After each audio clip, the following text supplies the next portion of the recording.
Bonsoir à toutes et à tous. Good evening. We're going to start, and welcome to this conference. Thank you for being so many.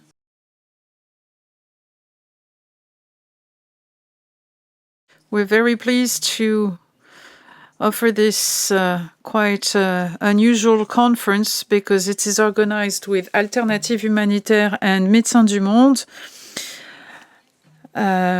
For the day when we're launching a new issue of Alternatives Humanitaires, Gaza, Ukraine, exchange of views for Alternatives Humanitaires. Boris Martin, Rony Brauman, and Jean-François Corty have decided to work together, starting these quite challenging exercises to compare two wars, Gaza, Israel, Ukraine, Russia, two wars where the mortality and the intensity are just astounding. In Gaza, it's a genocidal undertaking, and the extreme violence against the civilians and the magnitude and the number of deaths that has been denounced by our president Isabelle de Fourny in a tribune published in Le Monde newspaper on November 19th. These two conflicts are calling upon us because of their magnitude, but also they're telling something about the place given to humanitarian actors given by warring parties, whether it is hindered or made easier. These conflicts also tell us about international humanitarian law, IHL, where we observe blatant violations, be it in Gaza or Ukraine. And also the conflict are telling us something about today's geopolitics, where Gaza and the West Bank are faced with the colonialism of the Israeli state, and that Ukraine is faced with Russian imperialism.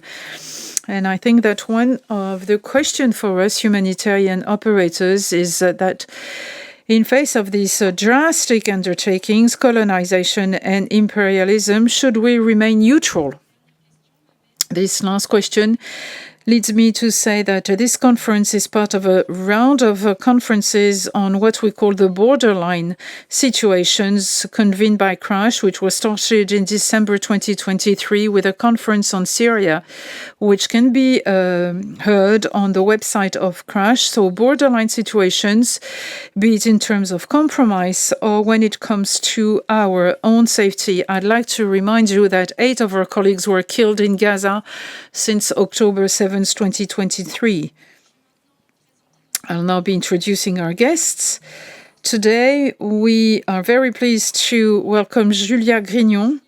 She's a legal officer, professor specialized in armed conflict law. She's today scientific director of the Strategic Research Institute of Military School. It's called IRSEM in French.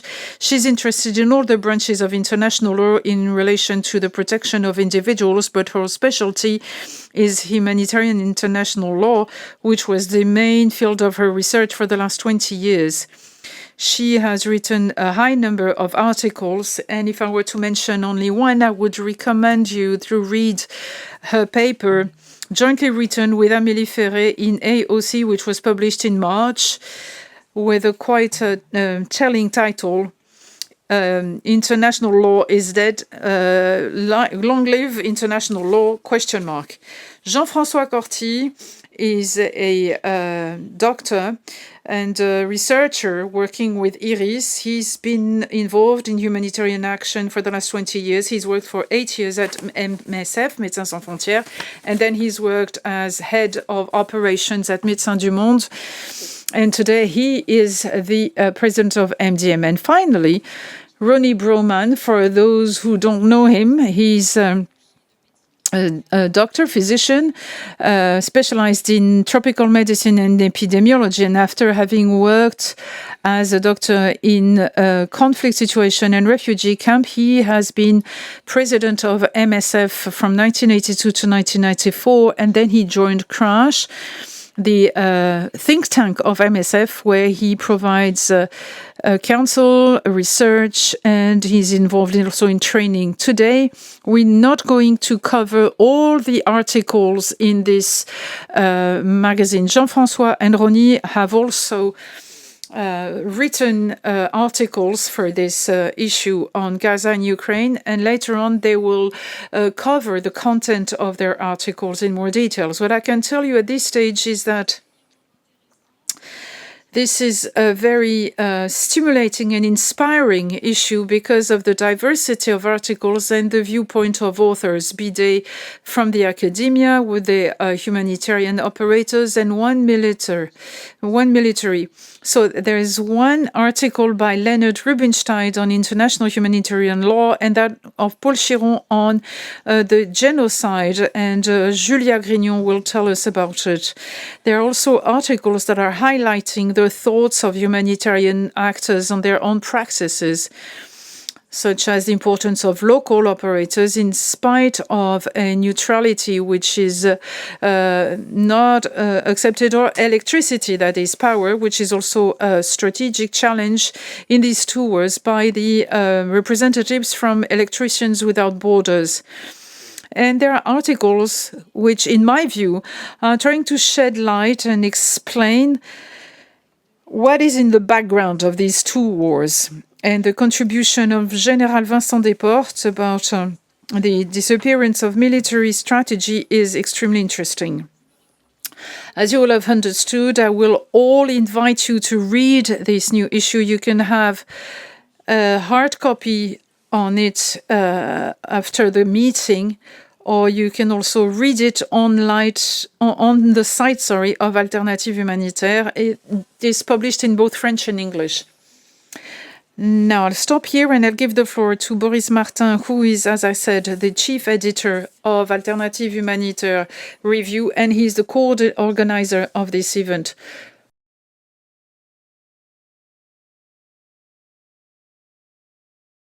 Thank you, Elba. Just a few words to warmly thank you, and also the Crash and MSF for having convened this event with us, a very small entity. This review has been there since 2016. For those of you who don't know it, it's a valuable magazine with exchange of views and thoughts on humanitarian action. As Elba explained, it's published in French and in English. So there are hard copies, and it is available free, open access on our website. Our policy is that it should be free, and we have indeed worked with Rony and Jean-François on these particular cases. We were the co-pilots of these 2 Rolls-Royce.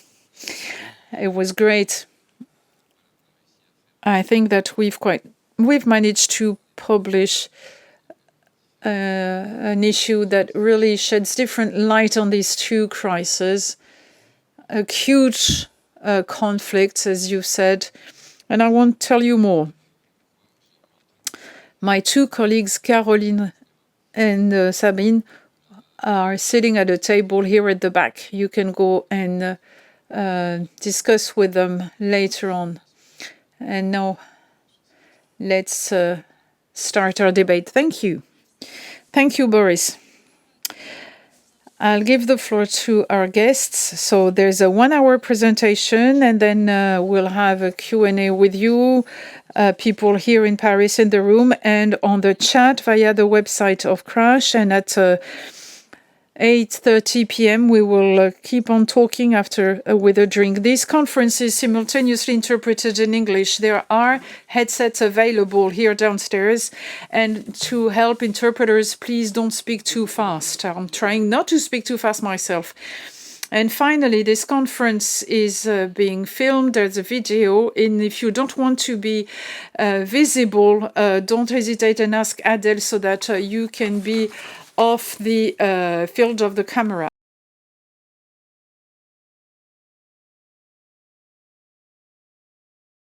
I'll start with you, Rony.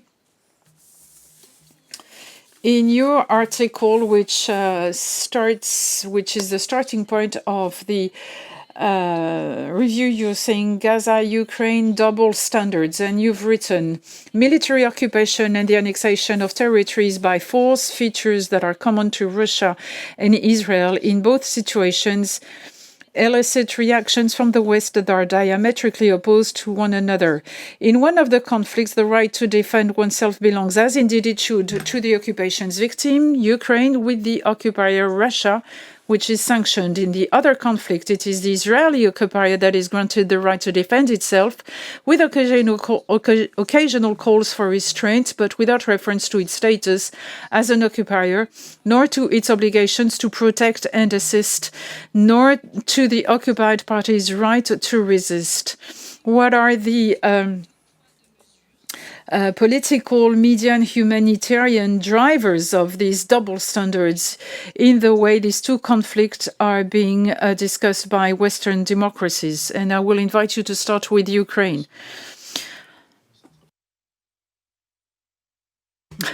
Thank you. I'm not able to explain for sure, but I can go into the details of what you have said in setting the stage, and maybe this will provide us with some explanation. What struck me when we started to discuss this with Boris and Jean-François, and had already struck me beforehand, were two things. First, the intensity of these two wars, the piles of corpses that were generated by the conflicts, and as you've reminded, the double standard, the double talk about these two conflicts. So this will be my starting point. The intensity. In Ukraine, to start with, it is considered, according to estimates, that at least 500 to 600,000 people were killed or seriously wounded. So it's a particularly terrible conflict, which should remind humanitarians that in the 1990s, we did appreciate when the soldiers were being killed while civilians were being protected. So there is a difference between when you die as a fighter with your uniform and the fact that you're being killed as a civilian.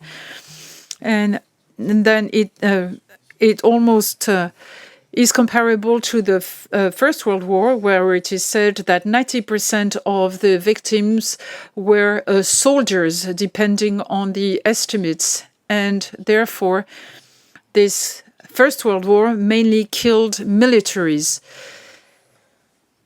It is also the case in Ukraine, but it is also reminding us that soldiers are first and foremost civilians wearing a uniform.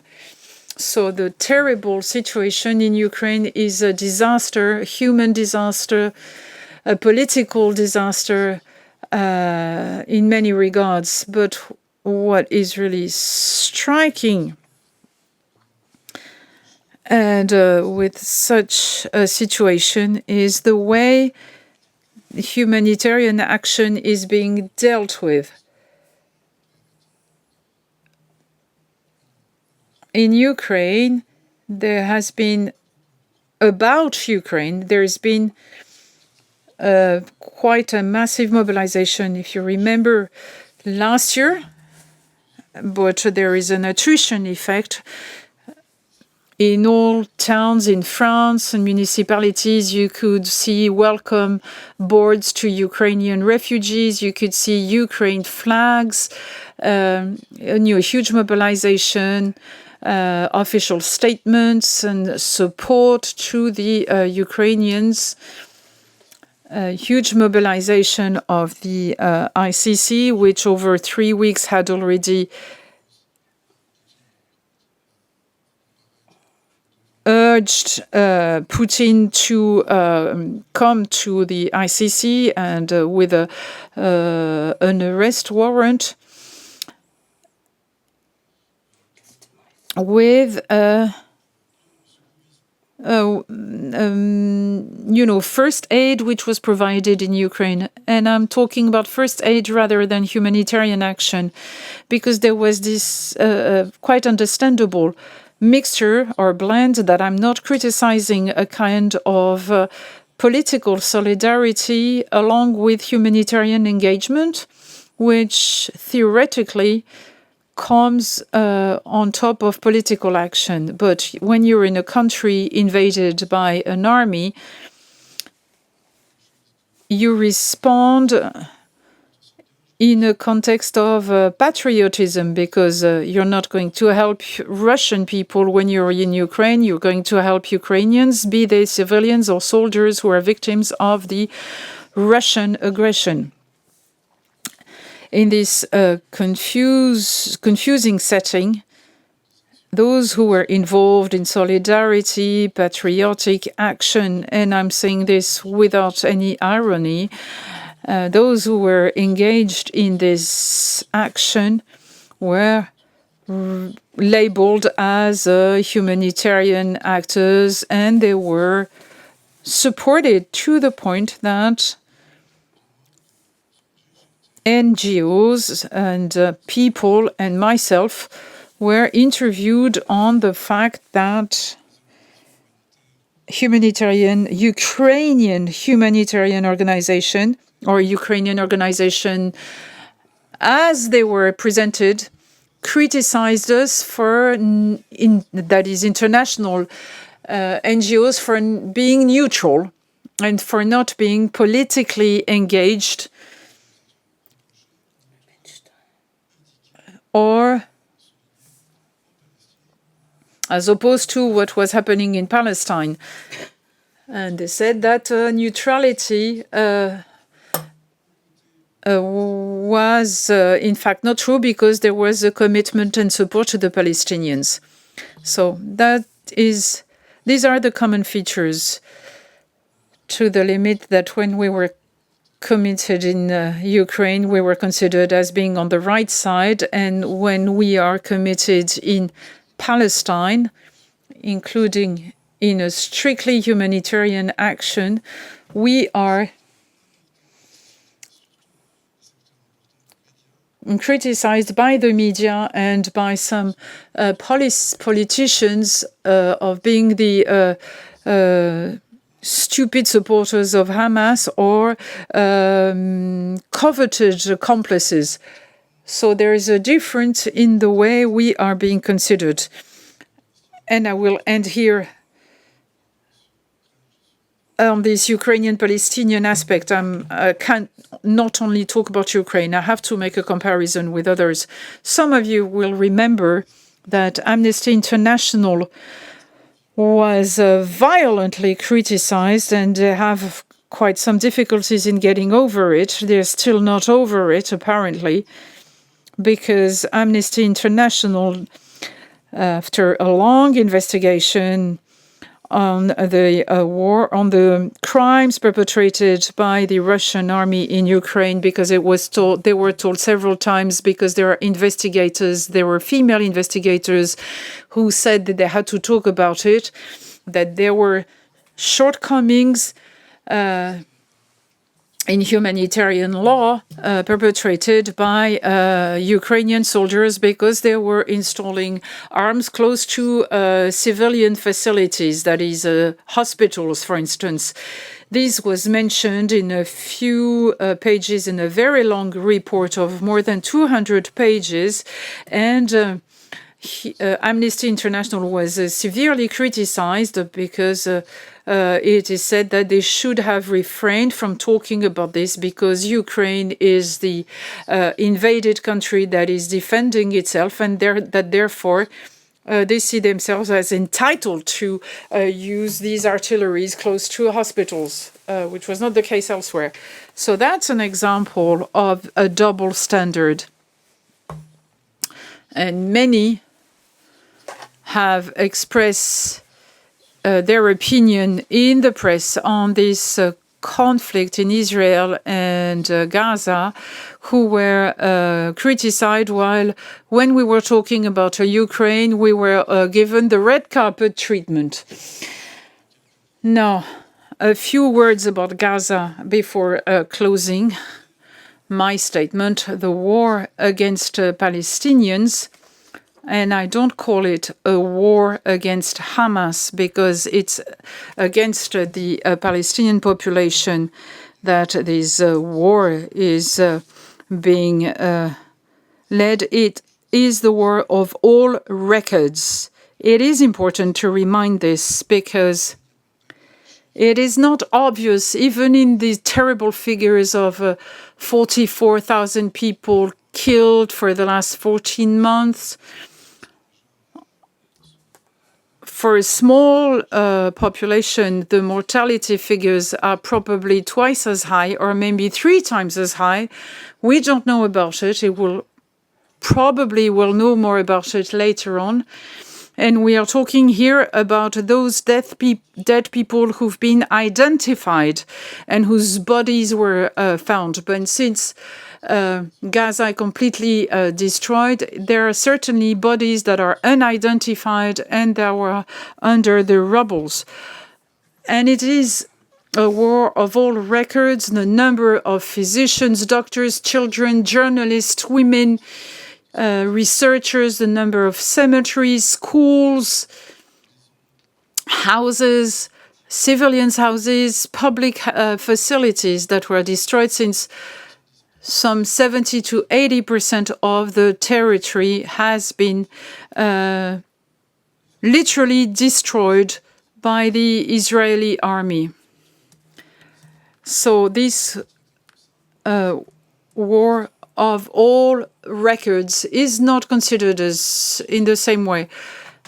Figures are issued by the MOH, which is under the control of Hamas, as it is commonly said, as if it was a propaganda that is given every day, but it is a report or a census of those people who were killed.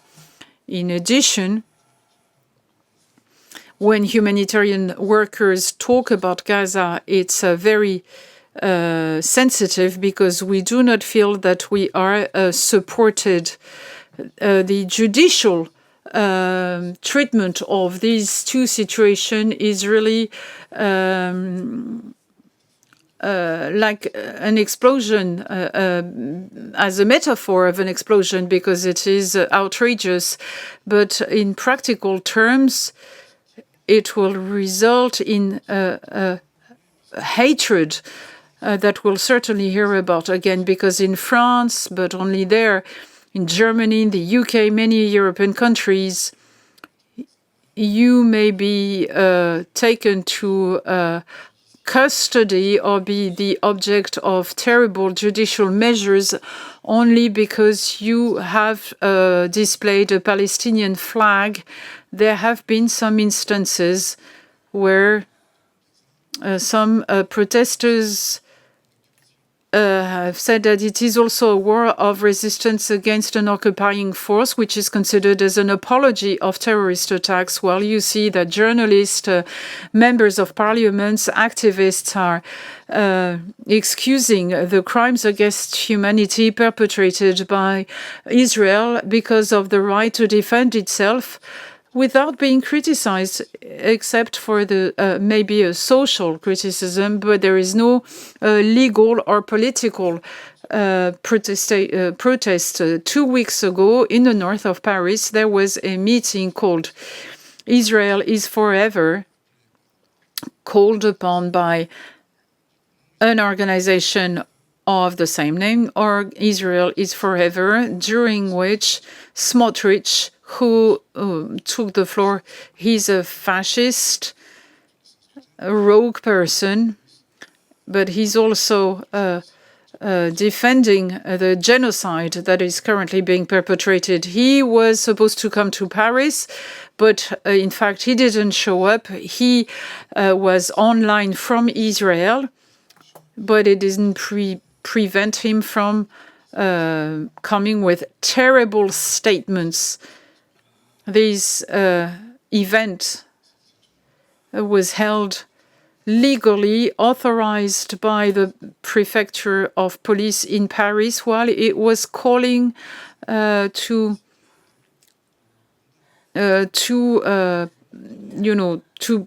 keep on perpetrating the crimes, as was the case in Rwanda. So the credibility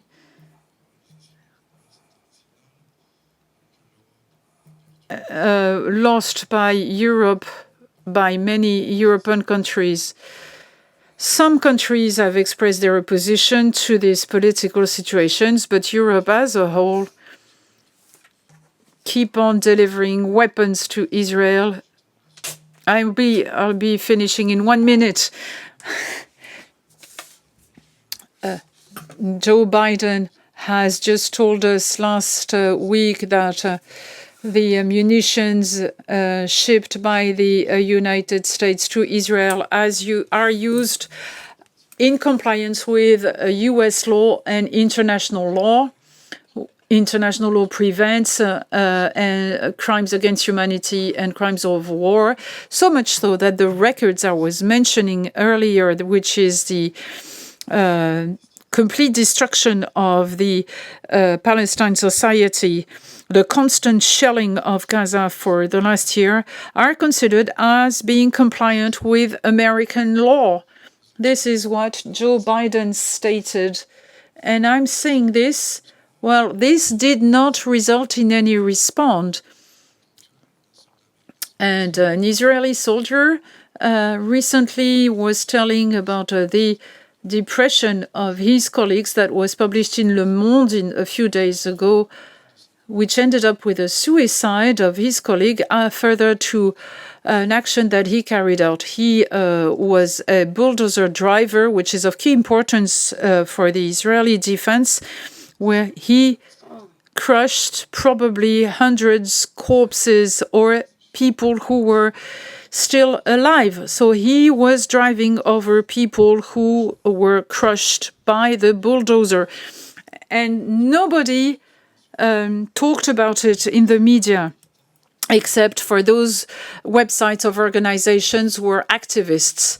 There was no debate on it, and the 4,000 French people who went to Gaza to help the Israeli forces are not the object of proceedings, but apparently some action is underway. Maybe this will be saving our honor, and that's the last resort we have, which is national.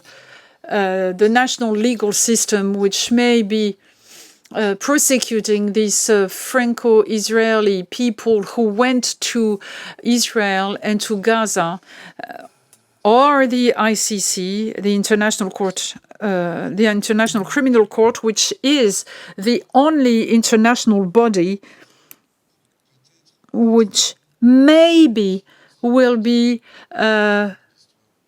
changing the course of history there. So maybe national justice or international justice will help, because there is no commitment whatsoever by European politicians and policymakers whatsoever. Thank you very much, Rony. Je vais m'adresser à toi maintenant.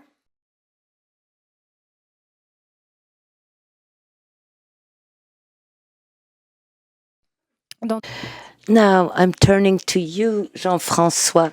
In your paper, Ukraine-Palestine, Comparative Anatomy of a Customizable Humanity, you mention all the difficulties and challenges humanitarian actors have to deal with. There is a sort of saturation of international aid. Gaza, where with the massive bombing, deprivation and insecurity, what about the status of humanitarian aid in Ukraine and in Gaza? I'm so happy to be here with you tonight. Good evening to all. I agree with what Rony said. In my paper, I focus on how difficult it is for humanitarian players, both in Gaza and Ukraine, to really find their place. How can they find their place, their role, in a context where in Gaza, security issues limited drastically all operations, while in Ukraine, there is a sort of saturation of aid.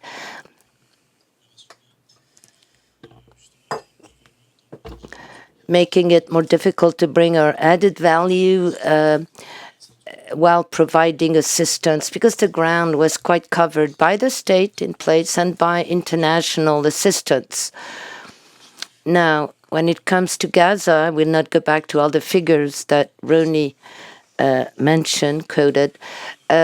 Gaza has been under blockade for more than 17 years, and the blockade turned into a siege after October 7th. The difference is that in addition to all the deprivations due to all accesses being checked and controlled by the Israeli to make sure there wouldn't be plenty of food in Gaza, and to that you add all the massive destructions. So the siege really increased the number of, the casualties and the difficulties for humanitarian actors to step in. You know, there are things that pertain to the blockade, others to the siege, and others of an embargo, like we've seen in Haiti or Sierra Leone or Iraq in the past. So the context in Gaza, you have a double penalty, you know, the blockade plus the siege. So those conditions are very harsh deprivations, make it difficult for humanitarians to work or to simply bring in equipment. We managed to bring in only 4 trucks in 1 year because of administrative hurdles by the Israeli authorities, because some items were considered as potentially, the Israelis said they could be used by their opponents, by Palestinians, as a weapon, even though that was medical equipment. So we couldn't bring equipment we needed. Of course, there were donations from partners from the United Nations. We were also able to do some local purchases because business goes on, however meager. Until recently, we estimated that 500 to 600 trucks could get in before October 7th, which was already dire, you know, not enough. But after October 7th, it was like 10 trucks a day only. In October, November, 1,300 trucks were able to come in. It gives you an idea of the magnitude of the deprivations. And then we've seen the Gaza territory being partitioned. Today in the north, for the last month or so, nothing at all gets in, with horrific mortality rates because of constant bombings, the populations being blocked, and the health system having totally collapsed. So it's difficult to bring in humanitarian teams or to get them out of Gaza. Nearly 90% of the population or more was displaced. Our teams, we have 70 people, Palestinians. They work in Ramallah and Al-Anwazi. Most of them live under tents in precarious conditions, just like the 1.5 million Palestinians present in that area. It's a headache to find some to eat or drink. Nearly all of them lost some of their relatives, and yet they keep working in clinics or health centers that we put together. We work mainly on primary health care and mental health as well, among other things. So it's difficult to find our place as humanitarian actors. Hard to be in relations with our headquarters, insecurity. Probably 350 humanitarian actors died. This is totally unprecedented in contemporary history. Many caregivers, indeed, medical personnel were killed. So the health system is practically annihilated, obliterated. Several actors talk about the huge destruction, massive destructions of buildings, and famine being used as a war weapon. In July 24, the UN, on the basis of malnourished children, this report reminded everyone that this status of malnutrition was due to man action and a famine that was deliberately orchestrated by Israel. So all those parameters show that international humanitarian law is not at all respected or complied with, because even in a condition of siege or blockade, famine should never be used as a war weapon.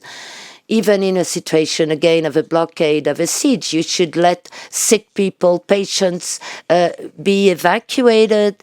Thousands of wounded people should be in hospital in other countries in the area because the needs cannot be met in Gaza, and we cannot take patients out of Gaza, only a handful, or a dozen of them.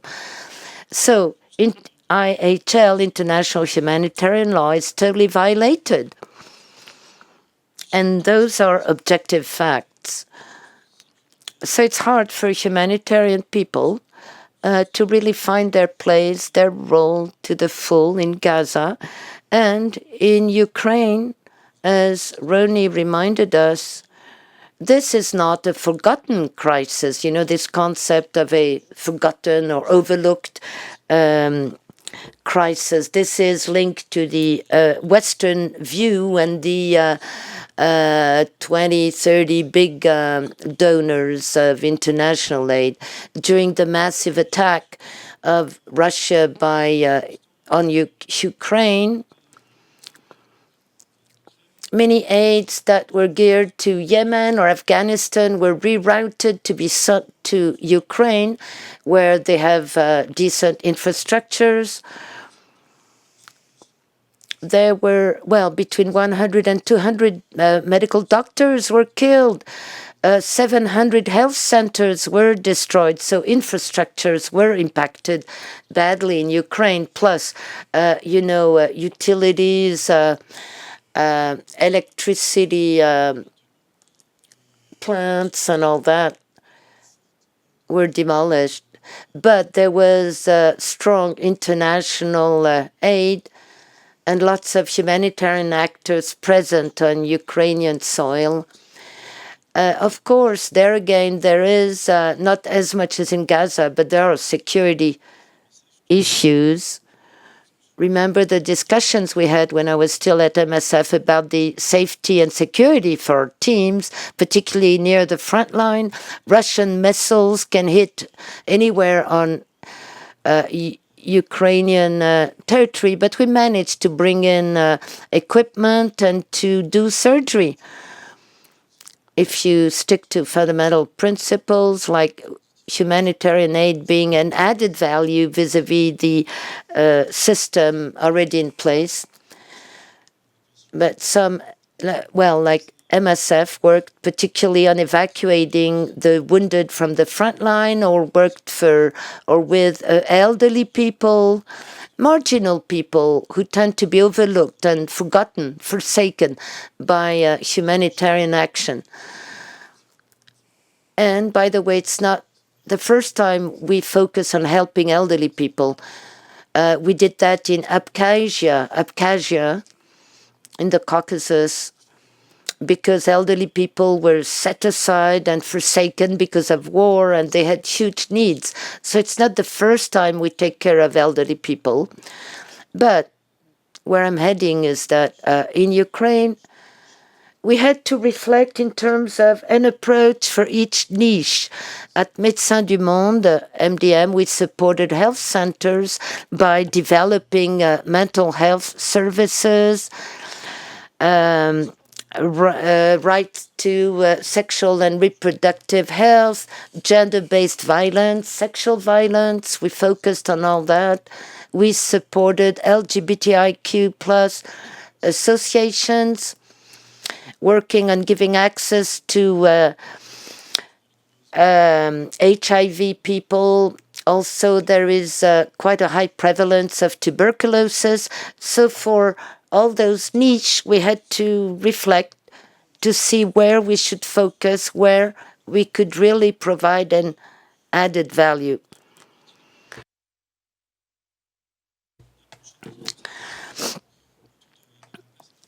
So that's for, the humanitarian actors trying to find their place in two different contexts. Elba.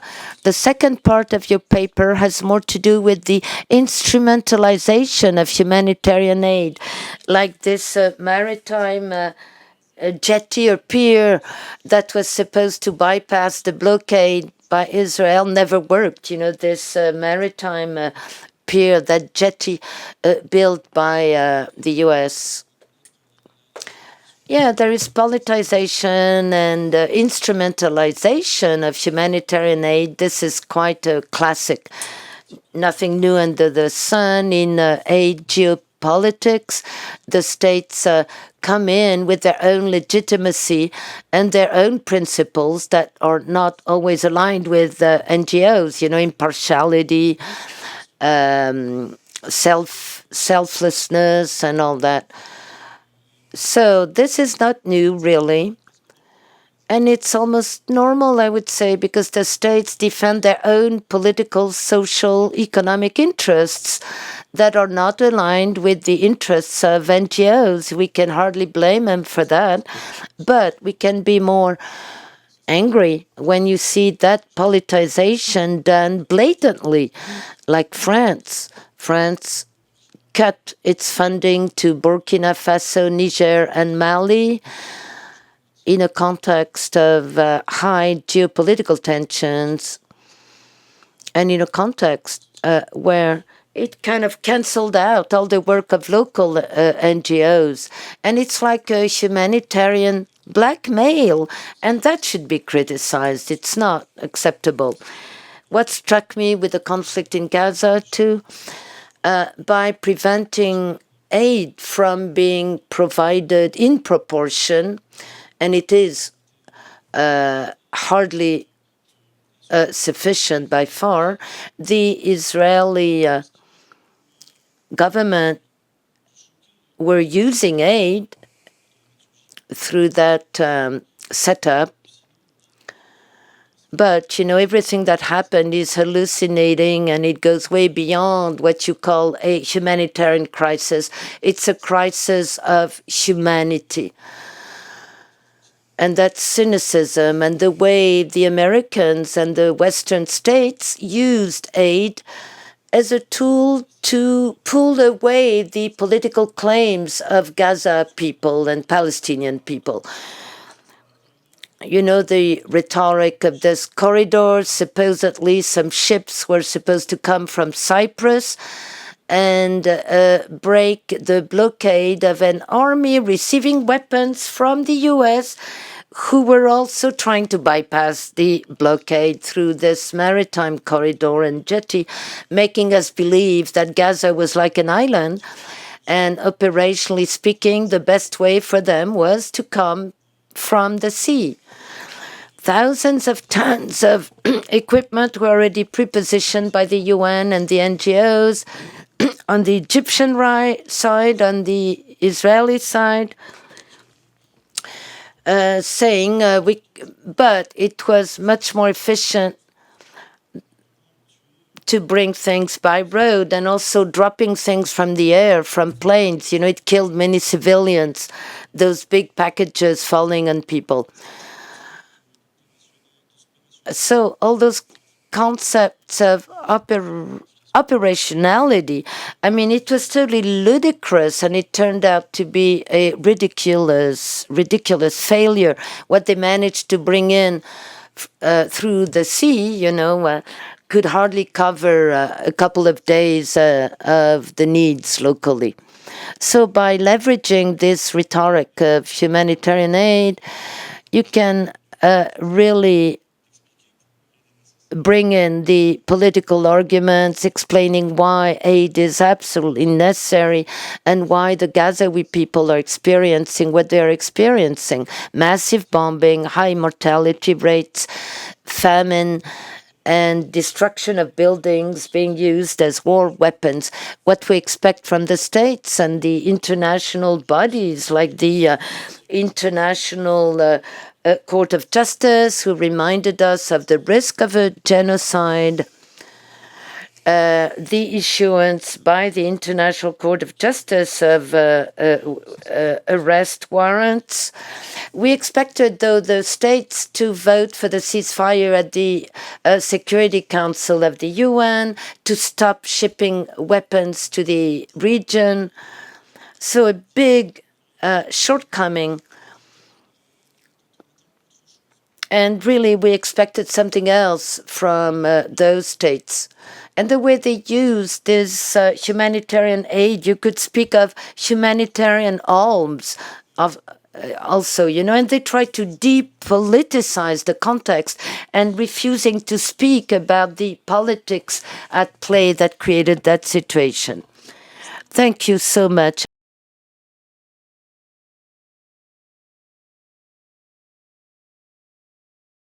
I will now turn to Julia. Obviously, humanitarian international law is violated, breached continuously and massively. That's what Leonard Rubinstein shows in the review, Humanitarian Alternatives. Also, this text shows how subtle international humanitarian law is, even if everybody thinks they know it by heart. So we've heard about all the hindrances placed against humanitarian aid, these double standards. So can you shed light on the legal framework that is applicable in armed conflict? Julia, thank you. I'd like to thank the organizers of the conference and the review for bringing me in with the panel. Being here tonight really makes sense for me for many reasons. I'm really happy to initiate a discussion here with you and with Jean-François and Rony. So torture, hostage-taking, deportation, indiscriminate bombing, famine, genocide, apartheid, persecutions, rapes, disproportionate attacks, and I could continue that list. The legal vocabulary can never reflect or totally capture the reality of the horror of all the violations that the civilian populations are subjected to in armed conflicts. Law sets a framework and sets limitations, maybe with some distance and coldness, but that's its role. As to the law applicable to armed conflicts, the law doesn't set behaviors to be adopted, but it sets red lines. So you cannot expect from law, even less from IHL, which is humanitarian only by name, you cannot expect what you should not expect, what you cannot expect from IHL. IHL was not created to put an end to war. And war will always be inhumane, despite all our efforts to bring some humanity into it. And saying that means accepting law for what it is and avoid generating frustrations and disappointment. Now, when you try to put a framework to armed conflicts, you have two legal bodies. You have the ad bellum, which is the right to resort to force with the rules coming with it. It's a legal framework through the UN Charter about the right to engage force against another state. And the states say they will restrain from resorting to force to settle their disputes, their conflicts. And then you have the in bello body, that's the humanitarian international law or the law of armed conflict, same thing, same notions. And this in bello law is about setting up rules and red lines. There is a paradox here, because there is no other behavior than war that is totally forbidden, but that is regulated at the same time. By principle, we forbid war, but if we wage a war, we will set rules to war. When you drive, you cannot go through a red light.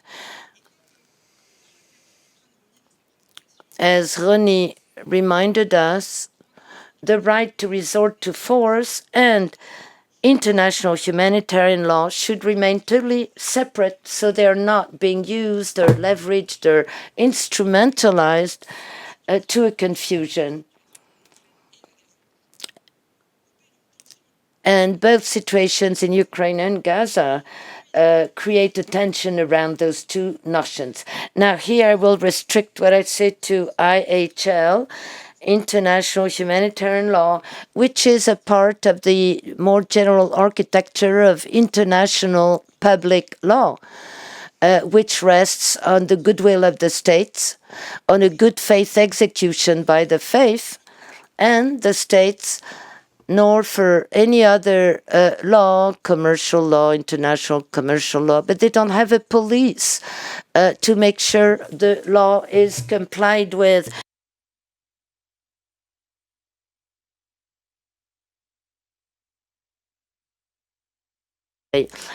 About IHL, it's made up of two distinct sets of rules. The rules applicable to the protection of people who are not fighting and who are in the hands of the enemy, the prisoners, war prisoners, that's covered by the Geneva Convention. And there are rules relative to the hostilities, the war being waged. The Protocol 1 of 1977, there are three rules. You only attack military objectives. You don't create havoc on the civilian population, and you take all the precautionary measures to spare the civilians. So there are two separate sets of rules under IHL, and that shows you that people living today in Crimea, Zaporizhia, Kherson, Lugansk, Donetsk, they are not protected in the same way as all the other Ukrainians by IHL. However, they're protected in the same way as those living in the Gaza Strip. That's one of the subtleties of IHL. Depending on the territories and the populations, different sets of rules are applicable. And access of humanitarian organizations is being hampered. There are rules applying to humanitarian aid, and it allows us to better understand the architecture of IHL, its subtleties and its limitations, self-imposed limitations.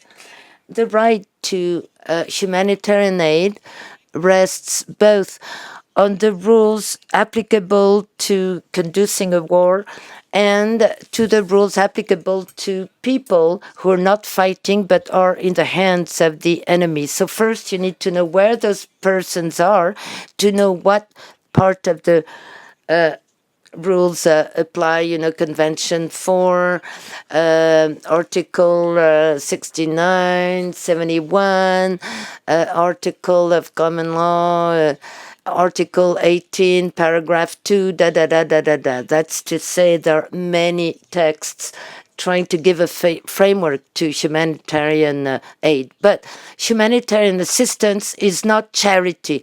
It's a right. We deliver humanitarian aid because we are allowed to do it. It's provided for under IHL, and we do it because other rights were violated or because the conflicting parties are no longer able to guarantee the rights that the civilian populations are entitled to.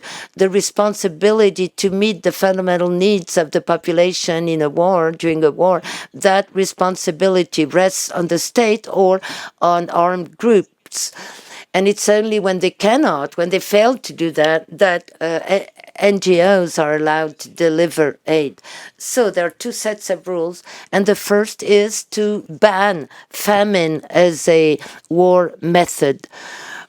That's part of the rules, the corollary being a ban on attacking all the goods and equipments indispensable for the population to live correctly.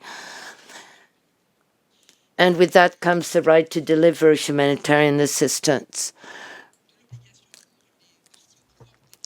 And it's it also guarantees the right for the population to have access to what they need to cover their fundamental needs, basic needs.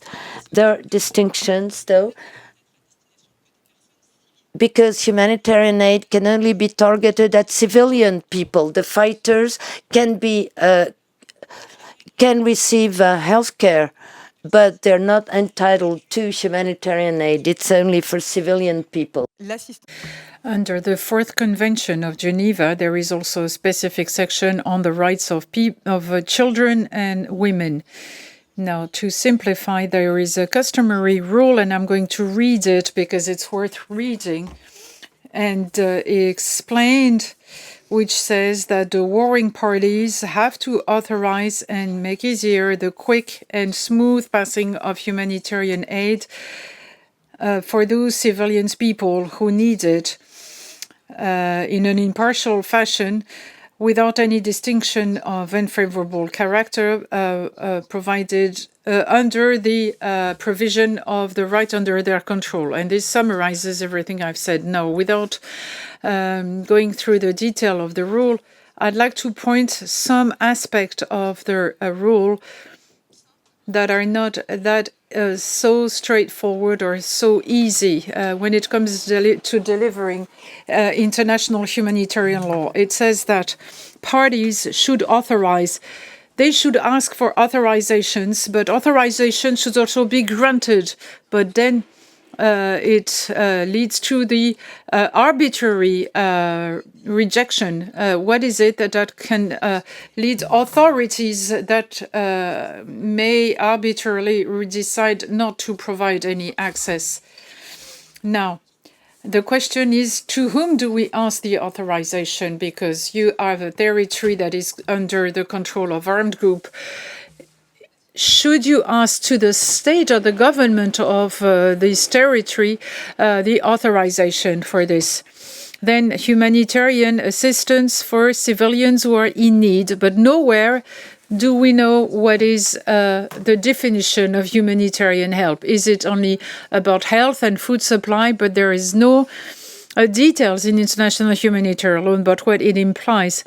Then there's the international law of human rights, where the economic and social rights, the right of decent livelihood and the right to health, which will also lead to the right to food and water. So this would probably help to understand humanitarian aid and what will help and relieve the suffering of people benefiting from humanitarian assistance. And as I said, it's only targeted at civilians. The rule states that it has to be impartial aid. And the last part of the sentence is the problem with Gaza today is provided they have the control rights. I'm speaking too fast. Yes. I know there are interpreters. I try to control myself, but indeed it is fast.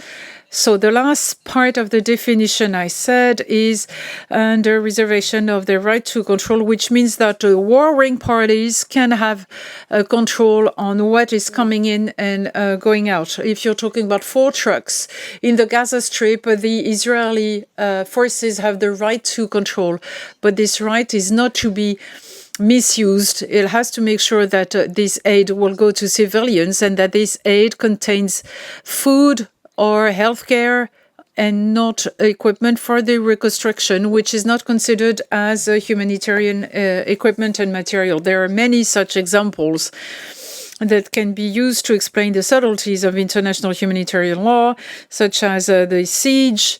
As you've explained, Jean-François, in your paper, you have to read the review and you will understand what is explained by Jean-François.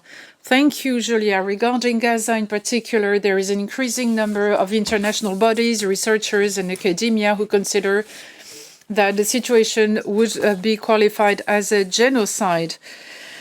This is also said regarding Ukraine, as shown by Paul Chiron in his paper. And it seems that it is something to be handled with care. So what are we talking about? Well, indeed, it's very subtle here again. And my answer on genocide will be purely based on legal aspects. And the concept of genocide, as explained by Paul Chiron in his paper right from the beginning, is far more political than a legal concept. And I will be quoting him, the concept of genocide is far more than a legal aspect. It is frequently used in the media and the political arena with its misuses, which are deliberate or not.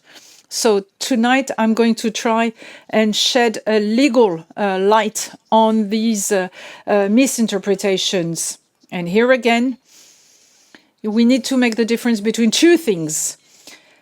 There is the ban on genocide based on the 1948 Convention on the Prevention of the Crime of Genocide, and compare it with the Article 6 of the Rome Statute, which creates the International Criminal Court, which states what are the individual responsibilities now, be it the 1948 Convention, which is the base of the request introduced by South Africa in the National Court of Justice, and the court has considered that there was a plausible risk of violation of the rights of the Palestinian people under this convention.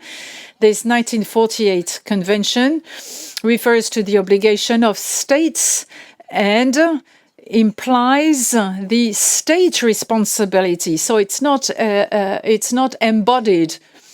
And the international crime of genocide, as per the Rome Statute, which sets the ICC, even though not all countries are parties to the ICC, but it's the most recent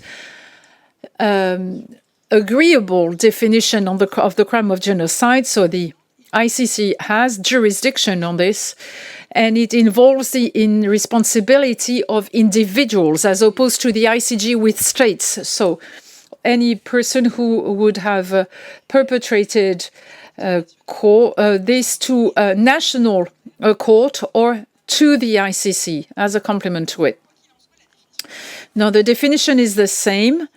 And here again, I'll be reading it and explaining it if needed be.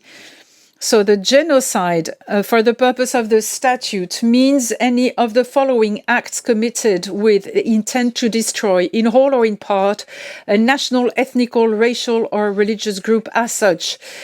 These acts are killing, causing serious bodily or mental harm, deliberately inflicting on the group conditions of life calculated to bring about its physical destruction in whole or in part, imposing measures intended to prevent birth within the group, and forcibly transferring children of the group to another group.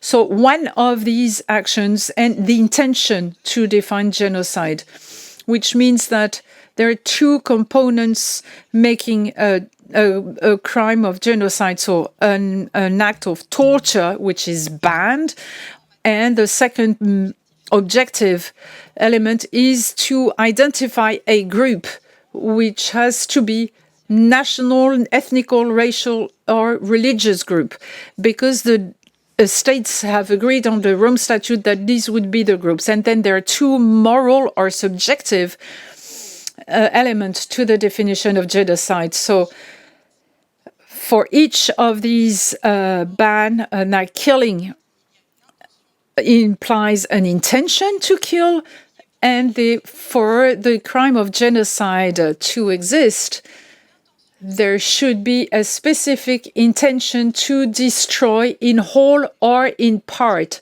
a group. This is what we call bolus specialis in Latin. So, specific intention to destroy in whole or in part a group. Now, as to the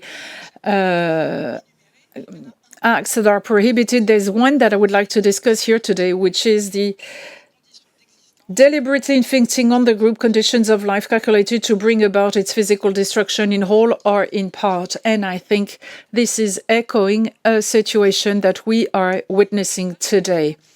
And here again, I'd like to say that in international criminal law that the conditions of life may involve the deliberate hindering of access to medical care, food, or being evicted systematically from houses. I will not discuss the detail of which is also subtle. Now, there is a definition of a group. As I said, it's only 4 types of groups, excluding any other. So here you have to keep in mind that the national jurisdiction, national laws may have more restricted or broader definitions of a group, and that other types of groups, such as social and political groups, were thought to be included in the definition, but eventually they were not. The last thing, which is also very important, is the deliberate aspect, the intention. That is the intention to destroy a whole or in part. And this is what is the specific feature of a genocide. And you have to provide evidence of the intention of a genocide. And some are providing us evidence every day of this intention. And here again, I'd like to read some case law. The evidence of specific intention to destroy a group may, if there is no direct evidence, result from facts and circumstances such as the general setting, context, the perpetration of other crimes that are systematically targeting a group, the magnitude of the destruction, the targeting of people because they belong to a particular group, or the discriminatory feature of it. And to end on this, we say in whole or in part, and it's very important to keep this in mind. So whole in part and the intention to destroy whole or in part. So it's not the complete destruction of the group that matters. This part of the definition really relies on the intention. And when we say whole or in part, it has to be a substantial part of the group. If you allow me for another 2 minutes, I have 3 comments to make on this regarding the particular cases we're talking about. Genocide comes along with all the international crimes under the Rome Statute defining all these international crimes. You have genocide, crime against humanity, war crimes, and the crime of aggression. So the 3 leading ones are the most important. There is no hierarchy in the hour or the hour described in the Rome Statute. Genocide has a specific meaning, but under international criminal law, it's an international crime which is subject to the same type of sentences when somebody is charged and convicted, that is lifelong sentence. It is amongst the 3 crimes that are mentioned where the evidence is certainly the most difficult to report. And I will try and explain why so very few cases were legally qualified as genocide from the legal standpoint. And I'm not talking about the political definition of genocide. And this is also explaining why the prosecutor of the ICC is precautionary and uses this concept because the objective is to lead the proceedings and the prosecution to its end. Because when you start proceedings, you want people to be actually condemned and sentenced, and if not, it doesn't work. So then you resort to the crimes of war or crimes against humanity. And a torture in a conflict is a crime of war. If it is systematically targeting a civilian group, then it's a crime against humanity. So in both instances, for these 2 types of crime, there are prosecutions and sentences. Now, doing this in real time is very difficult. Might be easier for war crimes, but not so sure. I have no problem in saying today, with all likelihood, the situation in Gaza may be related to a genocide. And if you were to ask me today to give evidence beyond any reasonable doubt, which is the standard of the ICC, I would probably fail in providing evidence. So this is what you have to keep in mind when you use this word and when you want to discuss it. C'est particulièrement éclairant. An eye-opening definition. Thank you. Now we'll go for the debate. For those who are online, you may ask your questions as well.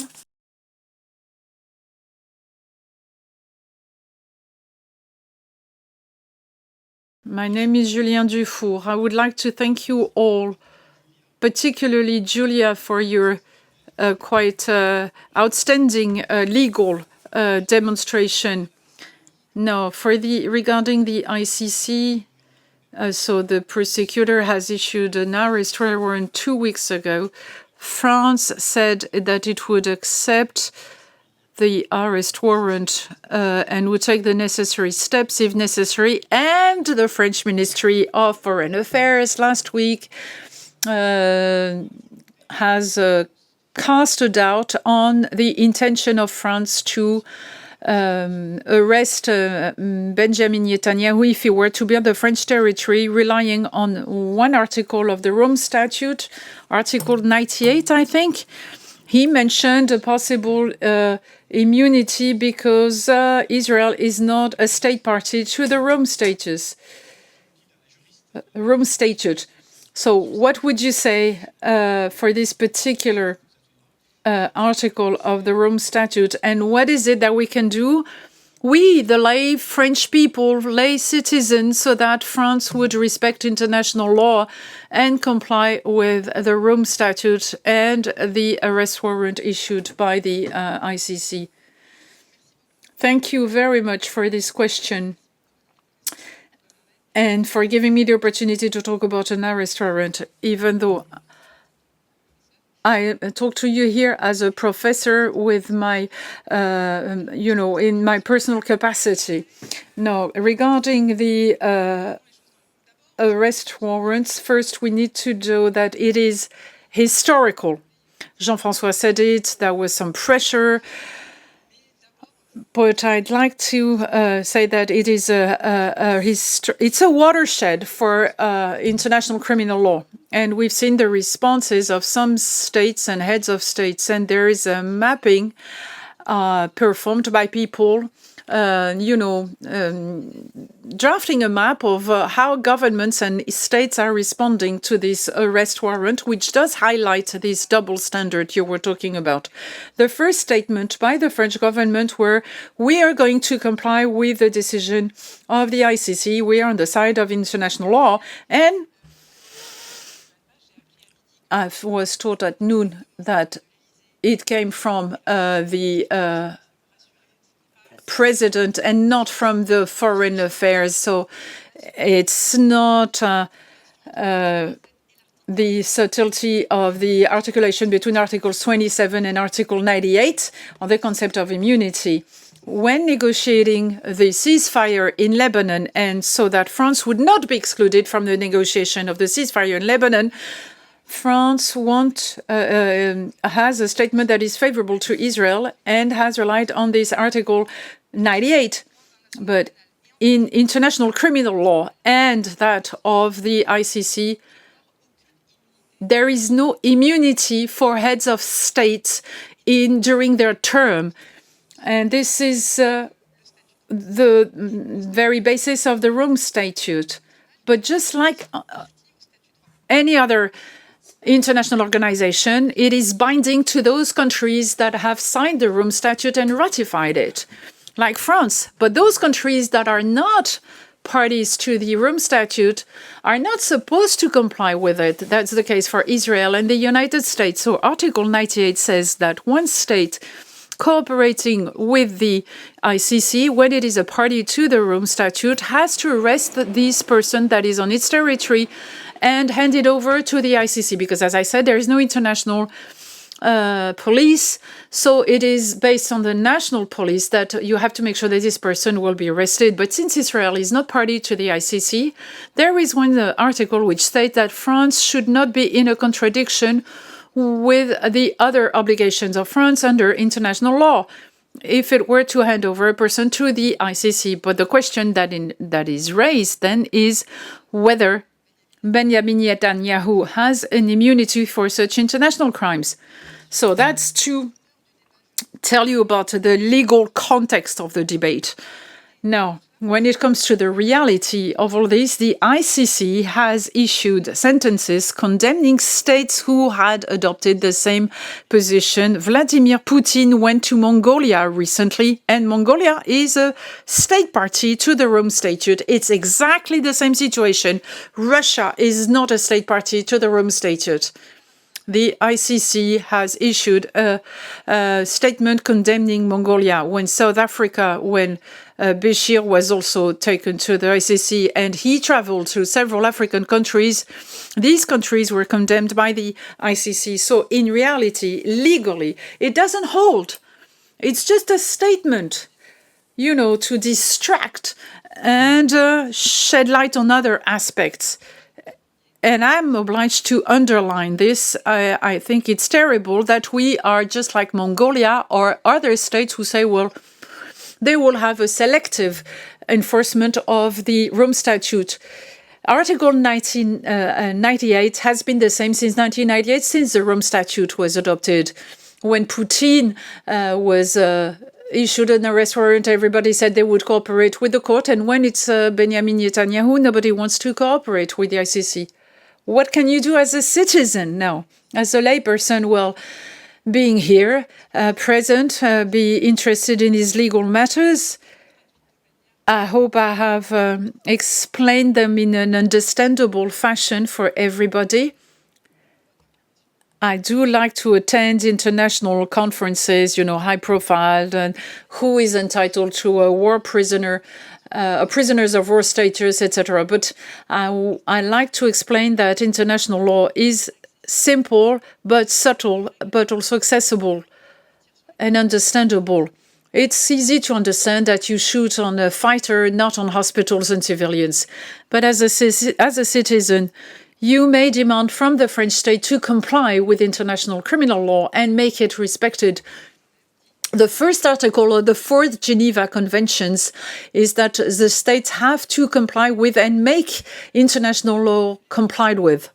So when we vote, we have to vote for those who are in favor of international law. You may protest. You may protest against the fact that some demonstrations have been banned, that you're not entitled to, or you're not given the right to talk about it.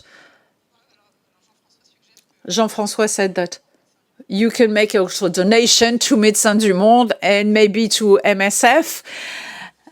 So really, I think you should, you know, take the opportunity, talk about it at each and every level. I don't know what's your job, but whether you are in this area of work or not, talk about it and say to people that some people have misinterpreted international law and that law should be really at the center. The right interpretation of law should be at the center of our discussions. Thank you.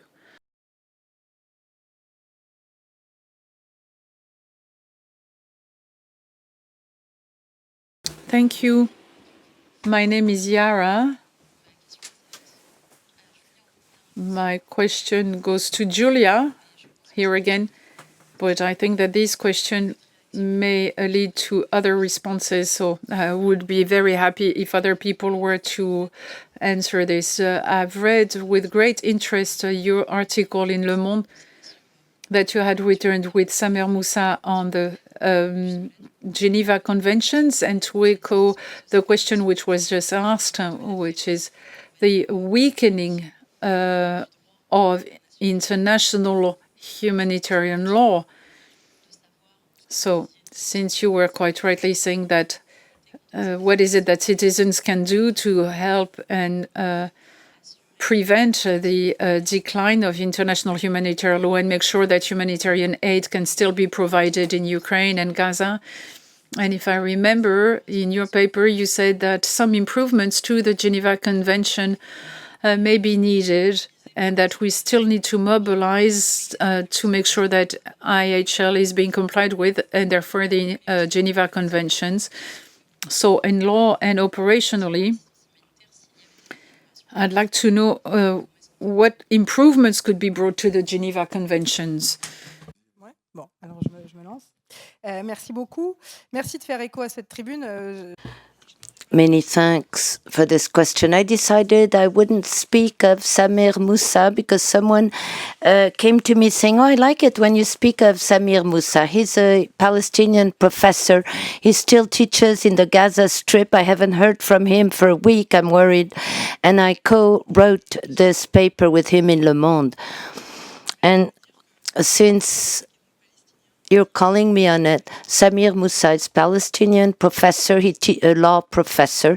He says he continues to think that IHL someday will be at the center of international evaluations.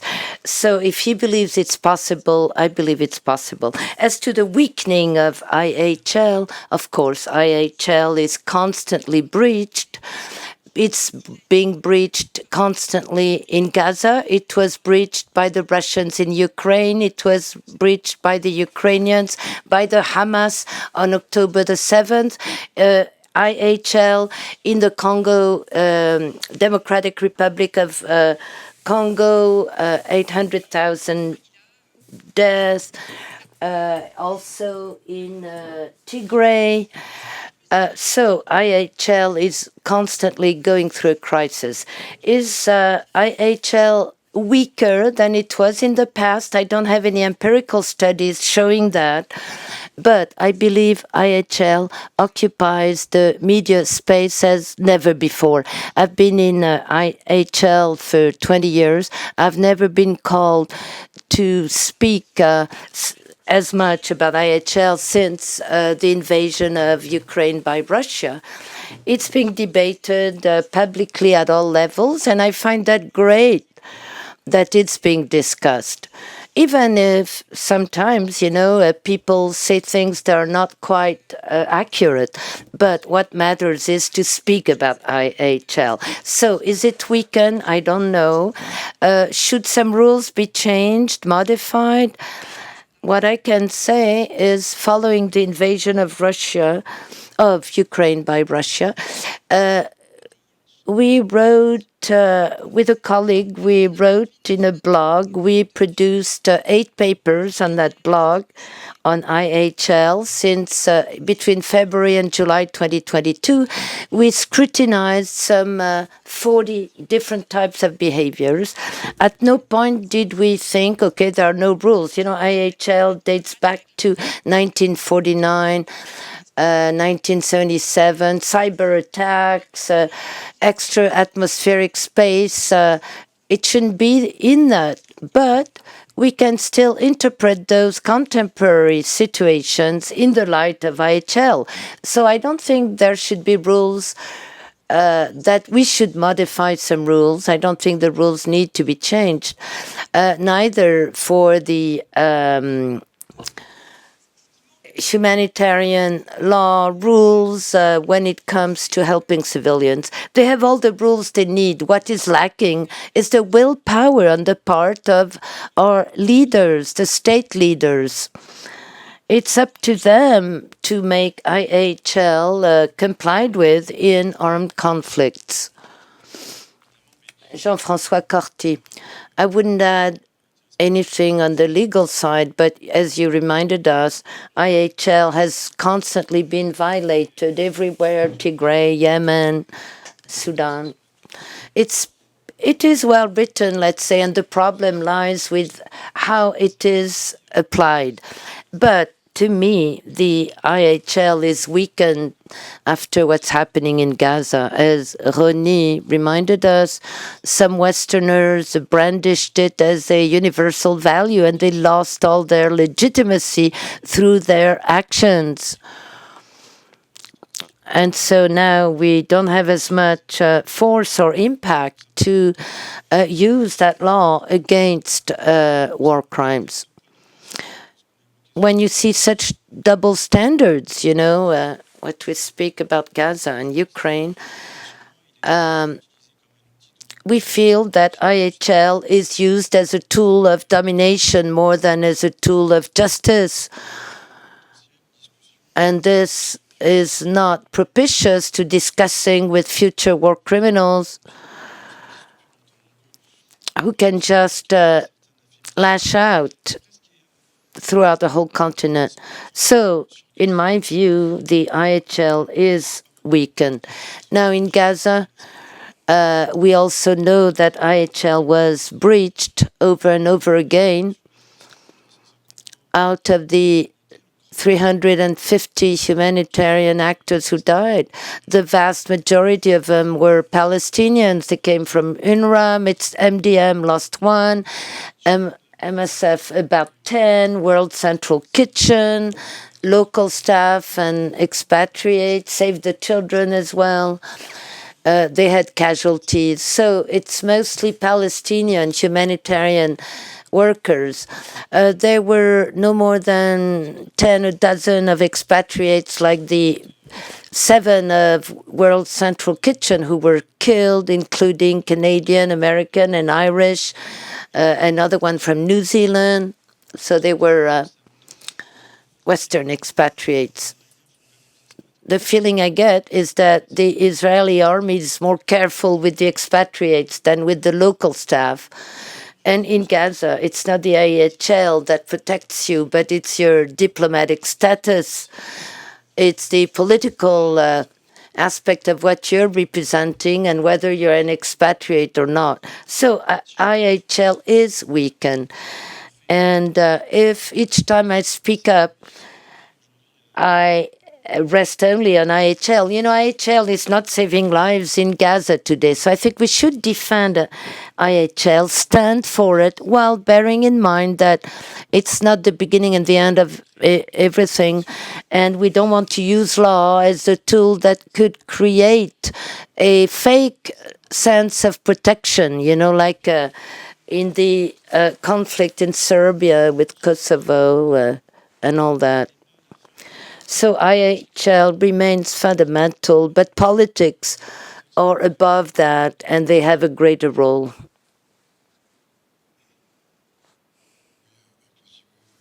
Rony Brauman, just to add a few words, I think it will take time before we know whether the war in Gaza weakened international humanitarian law. For the time being, we can only speculate and express our feelings. I tend to agree with Julia. You know, I started as a protester against the Vietnam War in the 60s. 1 million people died, millions of people were mutilated, maimed, ecological damage, diseases that are still being transmitted congenitally, chromosome problems and all that. And then Afghanistan, same story. Another conflict mentioned by Julia. So the question of complying or not with IHL, respecting IHL, is not secondary, but we should look at it differently. Even I don't totally agree with what you just said, Jean-François, but I agree with you when you say to the media, I'm going to show you with evidence how Israel is violating international humanitarian law, it's killing civilians, then it makes sense because it's a lever for, to put pressure.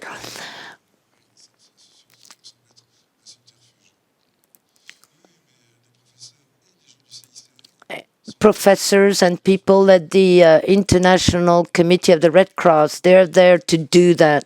But our role is to be more offensive in the field, and we have to use IHL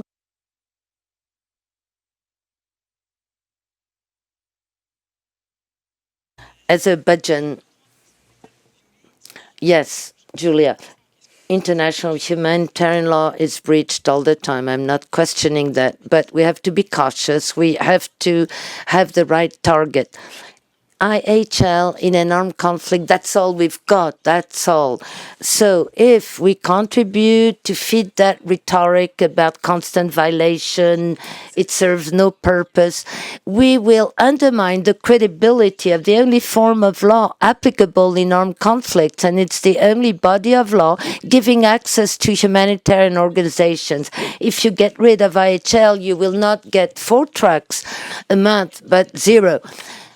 And this rhetoric also feeds the feeling of people, parties to the conflict, that want to get rid of IHL and the constraints of IHL. So we have to be cautious with that, but we should systematically denounce the wrong interpretation and instrumentalization of IHL, as well as all the violations being perpetrated.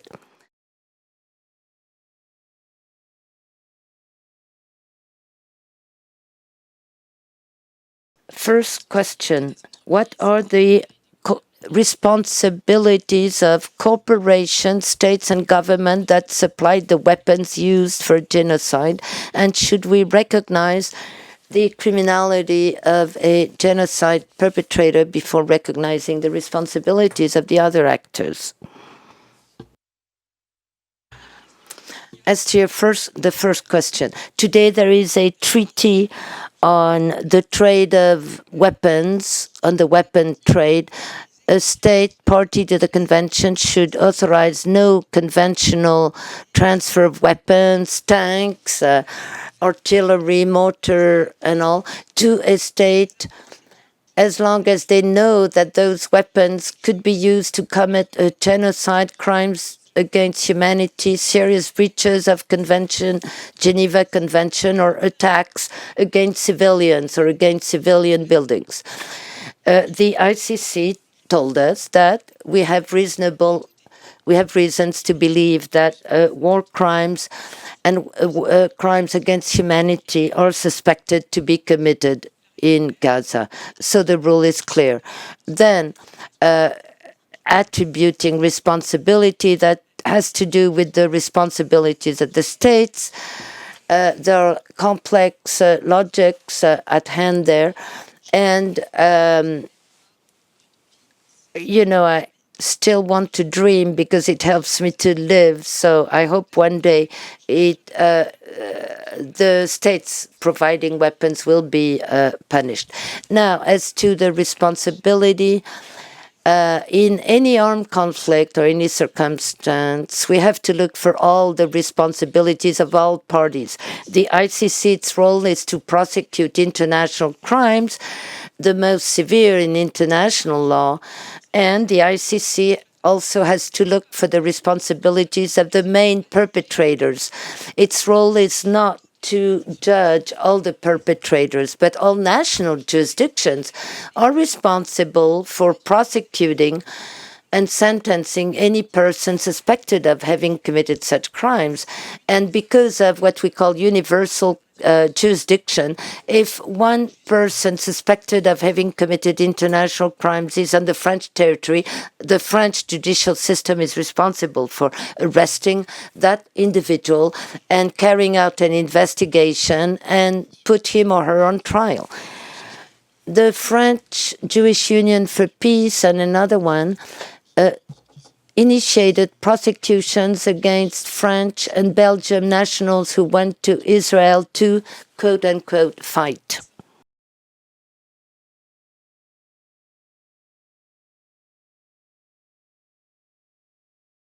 Another question, Caroline Brandao. A number of French nationals, often binationals, are involved in armed conflicts. So can they be prosecuted by the French judicial system? Okay, that's the last question I'll answer because Rony and Jean-François should get their own questions too.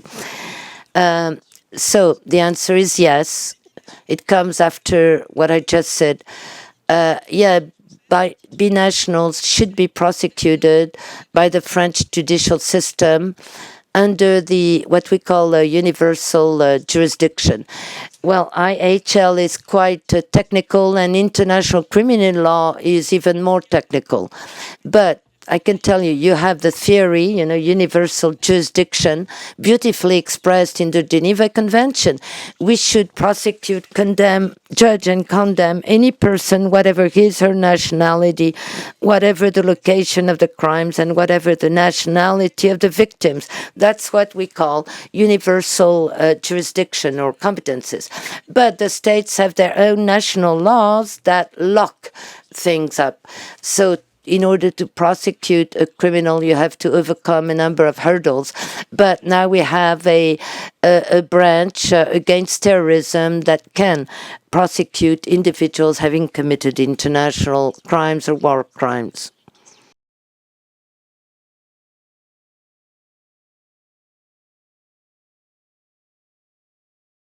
It's a short question. My name is Francisco Gerbo. I work for ActionAid. A question about South Africa that you mentioned. It was the first state that brought up in December this question of genocide, brought it to the International Court of Justice. This is more political or geopolitical, South Africa. Can we see the emergence of a new legitimacy? The West is fading off. And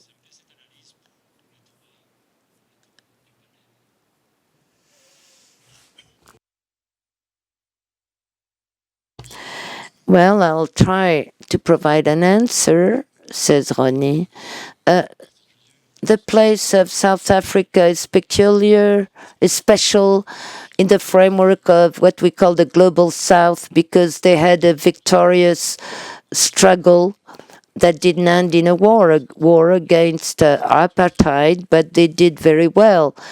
They didn't generate another war on top of that, and they pulled out of apartheid, and that's the aura they have now. And that's closely linked to the fate of Palestinians, because Nelson Mandela made a statement, we will not be free as long as the Palestinians are not free. That's the reason why Netanyahu was not able to attend the funeral of Mandela, because the apartheid Israel and apartheid South Africa were quite close. That's where I see the main explanations behind that move, even if we can see that South Africa doesn't have recommendable behaviors, in their own national policy. And Omar el-Bashir, was received there, hosted, even though he was prosecuted. So South Africa, they just told shit to the ICC, and at some other point they turned to the ICJ, International Court of Justice. But it's that specific status that made it possible politically. But Gambia, for example, looked at the genocide of the Rohingyas in Myanmar, in Burma, and they didn't have historic links with them. But I think it's the appetite and the proximity of South African people with the Palestinians.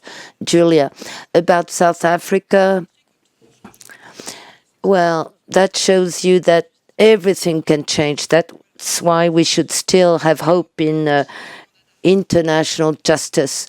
Omar el-Bashir was hosted by South Africa.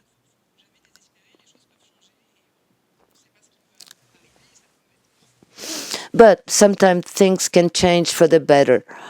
Also, you mentioned Gambia. Gambia made a request against Myanmar and the genocide against the Rohingya. And Nicaragua had also placed a request against Germany for selling weapons to Israel. So it's like things are turned around. It's interesting to see who is calling on international law and seeing that global logic. Law can be a tool for domination. Law is imperialistic, colonial, particularly international law that stem right after World War II with the states that were in power at the time, that were powerful at the time. But seeing that any state, just like any citizen, can use that international law, I suspect a number of organizations like Human Rights Watch or Amnesty International are behind that to encourage the states to make a claim and seeing what tools they have and how they can actuate IHL.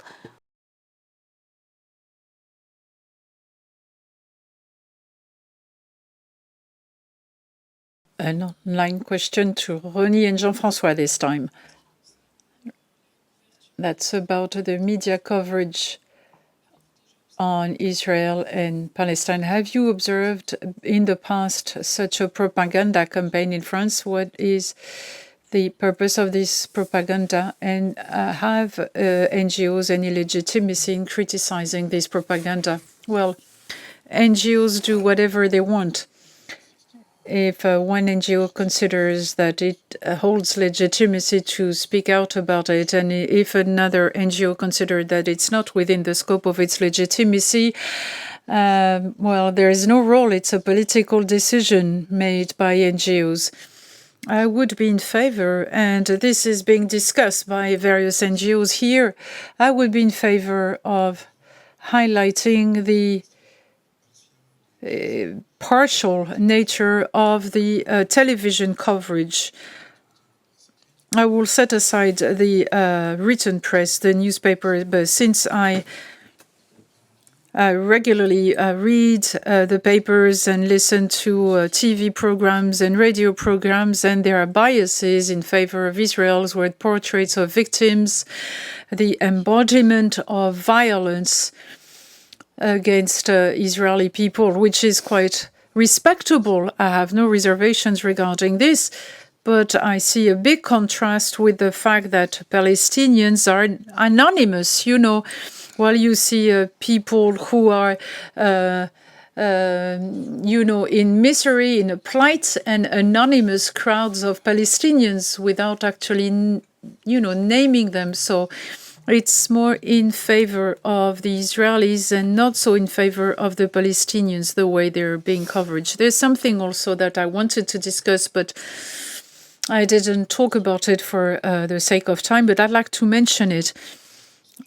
I guess that Jean-François has also received such questions. There's the question of democracy in Israel and the moral, social, cultural responsibility of European countries with Israel. I will not go back in the history of Israel, which is considered as a piece of Europe somewhere in the Middle East, but I'd like to mention that Israel in the media enjoys a very particular status, while torture, colonization, crimes against humanity, war crimes, dispossession, public blaming are being perpetrated in this country. It's the only country that does perpetrate that, which is qualified as a democracy.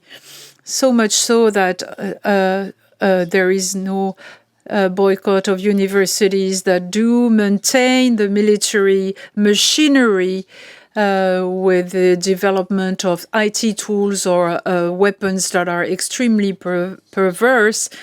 So it's important to mention to which extent NGOs and humanitarian NGOs can discuss the democracy of Israel is not that obvious. This is something that is worth being looked into in details. Now, the virtuous democracy is a question that is often asked, particularly after the ICC issued the arrest warrants against the leaders of Hamas and the leaders of Israel. Many media said, well, you cannot have a same playing field for Hamas leaders and the members of the Israeli government.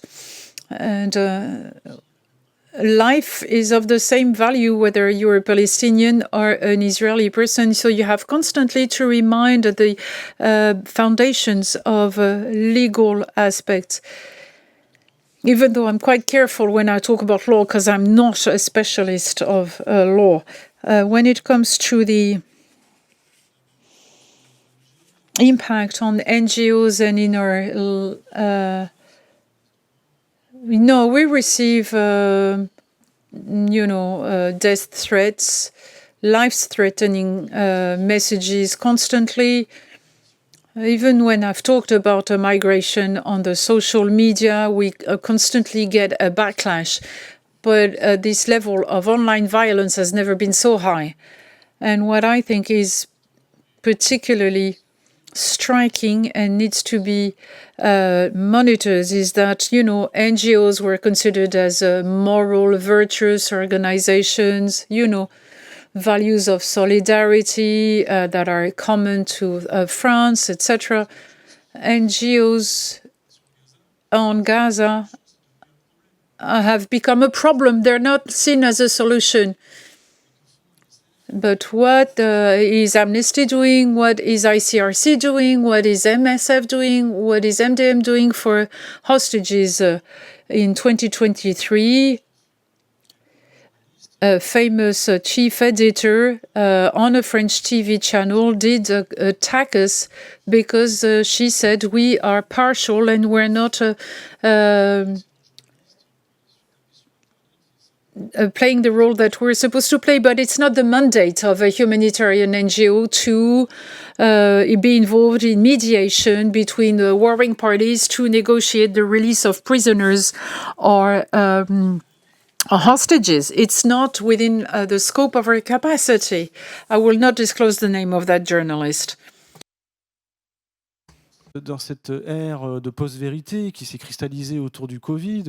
And then also when it comes to COVID, we've heard nothing. We had people who are specialists of everything on the TV channels and who are constantly being listened to and making statements, while we as organizations, we are considered as part of the problem. I will not repeat what was said by the former Prime Minister, stating 2 weeks ago that MSF is in favor of Hamas, and so am I. So he said, because I've talked about justice and the need to defend international humanitarian law.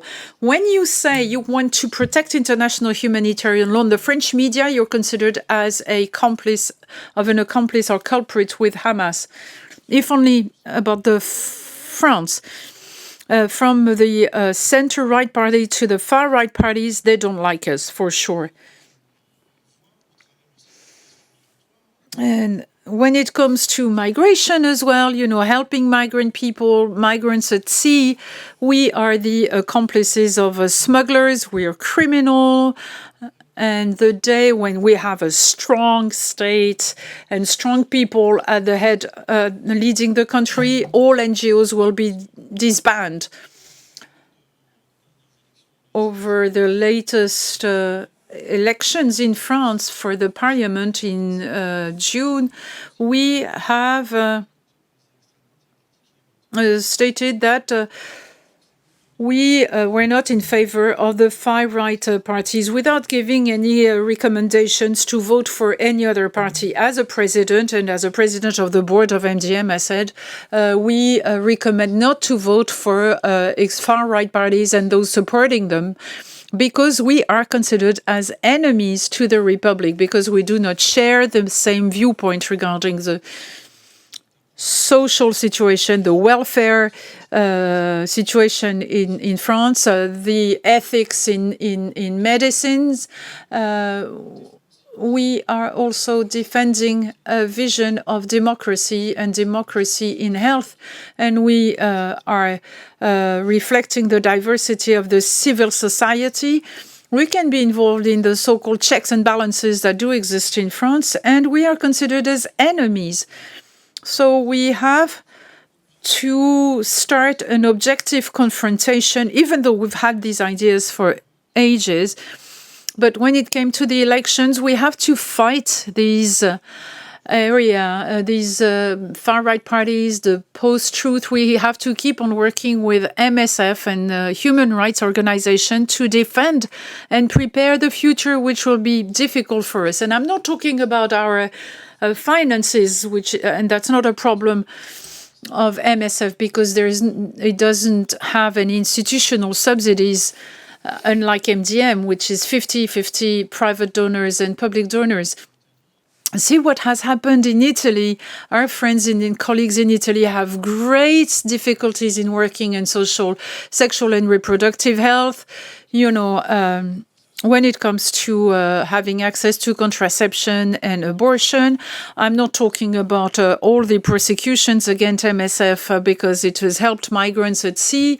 No, this is part of our advocacy, and Gaza has certainly crystallized even further this problem. There were still some questions, but time flies. I'll take a few ones and then a first round of answers so that we're not too late.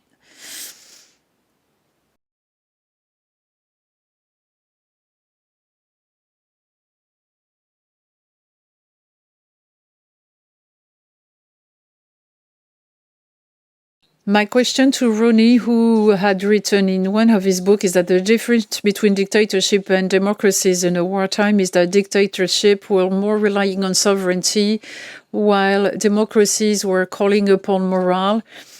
With what we're observing today in many countries, are you concerned about the relation to truth, the democratic principle, and whether democracies are undermined worldwide? We'll take another series of questions.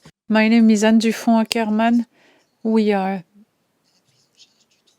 interested pretty much in the management of trauma. Do you think that this management of trauma will be better managed? I'm thinking about the transmission of trauma over generations, and I think that in Ukraine and Gaza, it will be an important topic. My name is Thomas. I'm one of Julia's students, and I had a question about the confrontation between humanitarian states and the reluctance of humanitarian aids and a reluctance of states now. How MSF or MDM can deal with these reluctance? How can we push and force states to accept humanitarian aid? How can humanitarian operators can enter?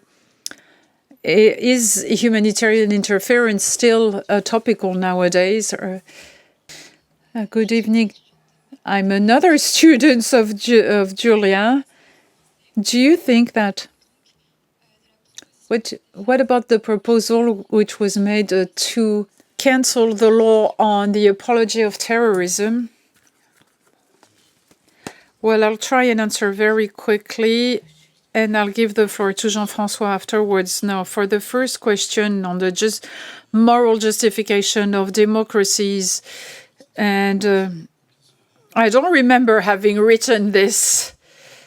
So I'm afraid I will not.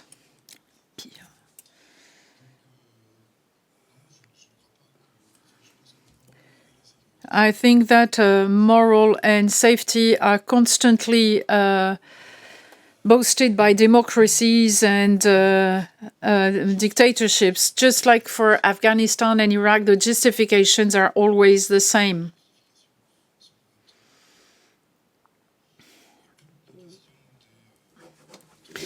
Now, as to the transmission of trauma, I did have the example earlier of these, the Caterpillar, the bulldozer Israeli drivers who were killing people. And these testimonials were collected in a trauma center in Israel. This psychological suffering applies both to the perpetrators and the victims, and that's quite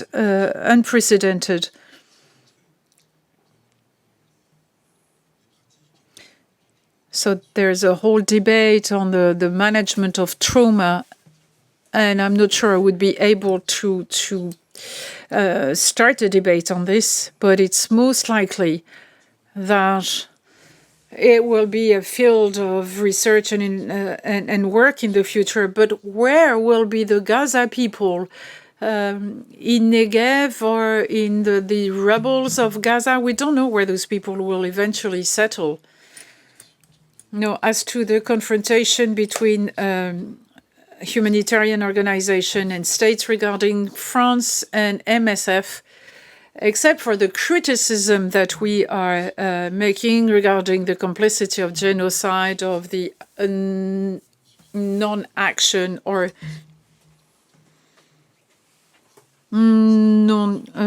these are non-confrontation. It's a part of the public debate. It's we are not relying on public funds, on public subsidies, so we do not have so much institutional relations with the French state as to the states where MSF operates.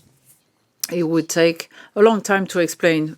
In most instances, we negotiate with them for the type of project we want to run. We do not, impose our intentions or policy, and we discuss for those countries where we access in undercover. These are only a handful of countries, but at the time where it was more frequent, the feature of this situation is that the neighboring countries were in a tension in the country where there was a war, where the guerrillas were controlling areas where we were going, and the neighboring countries supporting the guerrillas, like Angola supported UNITA, like Sudan supported Eritrea, or Chad also on the other side. So each time it was with the complicity of the active or passive complicity of these neighboring states that we could go in a country and cross the border undercover. As to the repeal of the apology of terrorism, I think that MSF has no statement to made on this. I think it's going too far. I think that it's just a fact, an empirical observation. This type of crime or offense is too often claimed by some jurisdictions, some courts. Now, just like many laws relating to national security, sometimes these laws are enforced beyond the actual scope which was initially designed for them, and it is quite concerning regarding the rule of law.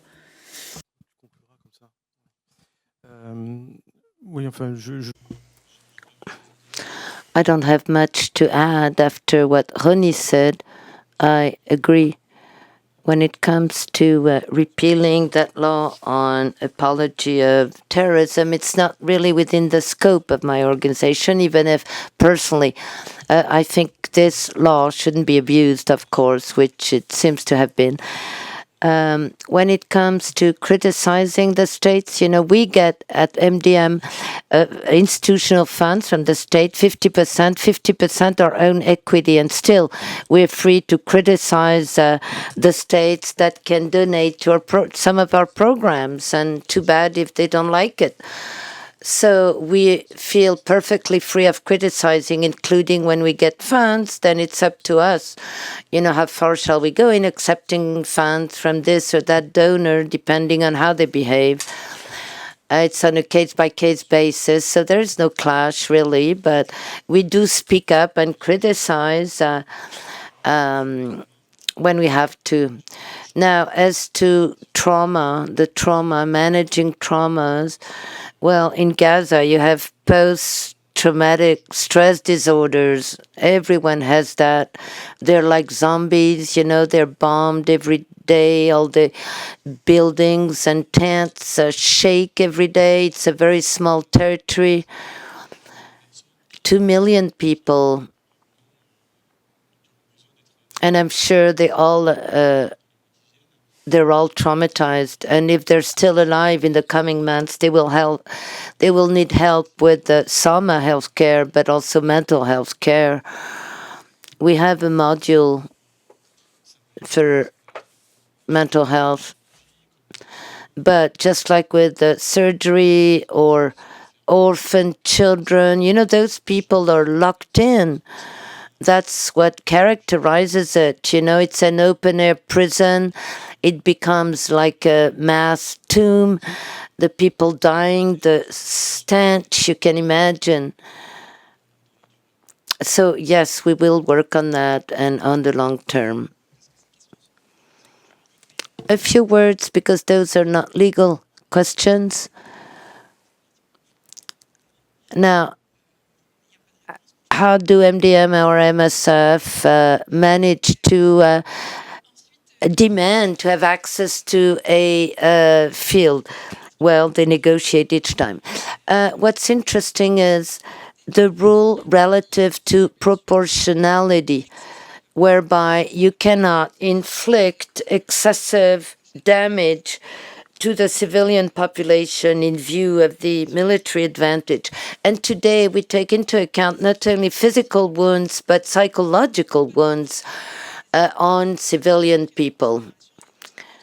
So that shows that, with a rule that was laid down a long time ago, we're still able to take on board all the new or latest events.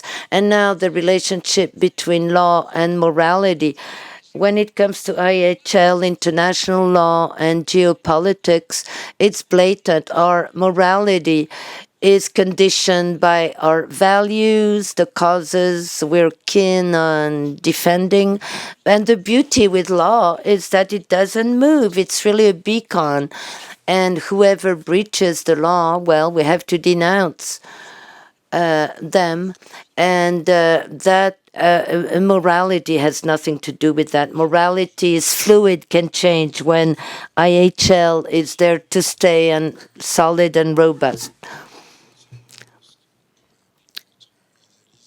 Now, let me pick on you what you call your legal or judicial idealism.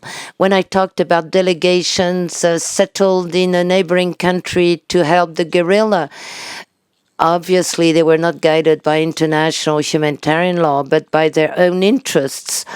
And whether it be political interest, strategic interest for NGOs, you can generalize that. It can be just the interest you have in showing yourself as respectful of IHL. The war between Japan and Russia in 1805 was the opportunity for Japan to become a member of civilized nations by showing their good treatment of prisoners. So it may be in your interest to comply with morality, that's the paradox, but you may have a more direct political interest, particularly if, as an NGO or the UN, you're kind to a particular population, then you can draw a political benefit from that. But that's why at the Crash or think tank at MSF, we like to remind that the instrumentalization of IHL is not a perverted effect, but the very condition of humanitarian action. Many thanks. Thank you, Rony. Thank you, Julia. Thank you, Jean-François. Many important things were said tonight, so I will not venture to give any conclusion to this discussion, this conversation, but I strongly encourage you to read the review Alternatives Humanitaires, Humanitarian Alternatives, a special issue on Gaza and Ukraine. I'm sure you still have many questions, and while we have a drink after this conference, you can ask more questions to our guests. I'd like to thank Nicolas, Adèle from the Crash, as well as Lucille, Claire, Manon, Adriana from the other departments, and they've accepted to give her a hand. I'd like to thank General Services, Joël Ramelot, for his magic with streaming, and our loyal interpreters. Finally, I'd like to thank Alternatives Humanitaires because they were so generous. For once, you won't get potato chips and peanuts because Humanitarian Alternatives is treating us to a Sri Lankese apéro, a Sri Lankese drink and buffet. Thank you. Goodbye.